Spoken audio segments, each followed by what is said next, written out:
Christ was an honest, quiet, kind person who helped his mother and father as he grew up, and then came into his ministry. He never walked about like a king, telling this or that person, "You better do this. I am the Son of God." They'd have thought him a nutter. Christ did not draw attention to himself for the sake of attention. There were no social media events, so he'd have a greater presence online or in the real world. Nor did he do email bombing campaigns to let people know of his next scheduled appearances. Nor did he have a tweet battle with anyone about anything. He had no publicist, no entourage scheduling and disseminating the schedule. He put on no airs of importance or pretended to rights on earth for his right of birth as the son of David, the king. Jesus taught in places meant for teaching, the synagogue. And he talked in places meant for gathering of large crowds, spots such as the coffee trattoria. And by doing this, he changed the world. And he had far greater iniquities to fight against, far greater odds, far greater barriers than any of the people today. But because he did it peacefully, with education that was based on the known learning of the centuries. Remember, they already knew the Jewish Bible, the 5 books of the Pentateuch, the Blessed Torah. Jesus was now taking the established teachings of the prophets, the Psalms, Chronicles, the books of Kings, etc., and presenting the ideas and concepts differently, in such a unique and powerful way that it was as if he had spoken with God directly about each of the lines, each of the scriptures, and how God himself wanted it all to be understood. And none of the chief rabbis, none of the chief priests, nor any of the leafy citizenry or Sanhedrin cared for this one little bit. But Jesus didn't protest. He didn't stomp about. He didn't make an ass of himself or allow his followers to do the same or be the same. He didn't endanger anyone else. The one time a follower harmed a guard, he healed that guard. And by that act, the guard understood. The scales fell away from his eyes. And he was a believer from that moment on until the end of his life, until his death. Jesus so believed in all that he taught that after he died, he used up some of his precious time on earth, helping the one who is the greatest persecutor of the church and his followers. Saul of Tarsus was persecuting, torturing, and killing his followers. But as he was traveling to Damascus, he was struck blind by a great, bright light, and Jesus spoke to Saul from that light.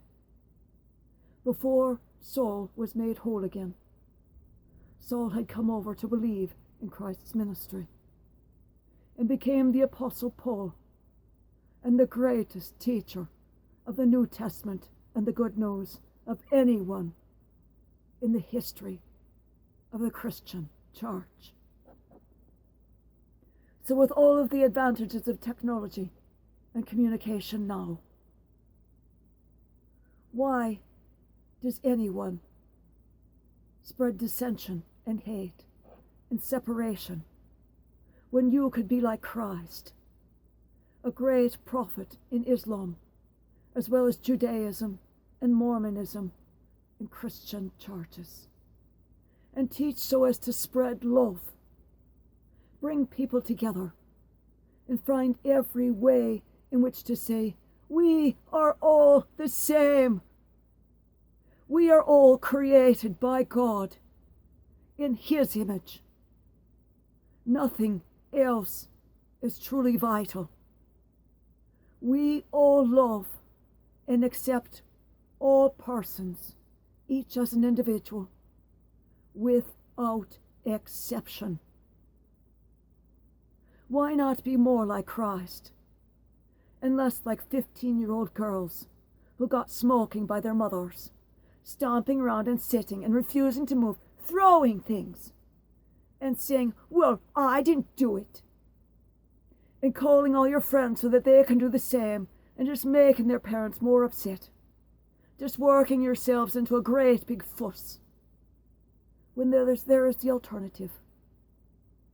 Rather than stomping about, rather than getting nothing done, use the successful alternative of the 60s. No stomping, no tantrums, no stopping traffic, no causing an inconsideration for any other person or persons, no violation of another's rights to privacy or enjoyment of their property or their business. The example of Christ in the 1960s. Unification, teaching to love, teaching to join together, teaching to communicate, something these new protesters have no bloody concept about. It is not just blabbing over and over and over again what you think. It is speaking and listening. Try one of them now. Stop this endless dividing and redividing crap. It gets you, your group, your city, the country, and the world in a worse place to be, and a very, very unpleasant place to live. And it gets you nowhere. When you divide, there can't be love. Love is an additive principle. Love brings people together. Commonalities are found, and we see how we can be and work together. Because we start with, I am human, you are human, we are both born of God, created of God. On the basis of you being a child of God, me being a child of God, we can work together. We can love one another. Grow up. Be like Christ. No more stomping about like a child and dividing the population. Us and them, black and white, gay and straight, yada yada yada yada. It is just all of us. It is not us and them. It is we. It is just all of us. Get it through your very thick skulls into those wee little brains. It is just we. There is no them. It is just all of us. No more things to bring more things to bring us together rather than divide us. Tall, black, deaf, hearing impaired, Aboriginal, short, gay, disabled, heterosexual, fat, white, blind, transgender, able-bodied, Asian Pacific Islander, thin, Latino Hispanic, asexual, whatever the hell you are one of us. You are part of our group. We love each and every one of you and accept you exactly as you are. Welcome. May the peace of the Lord be with each of you always.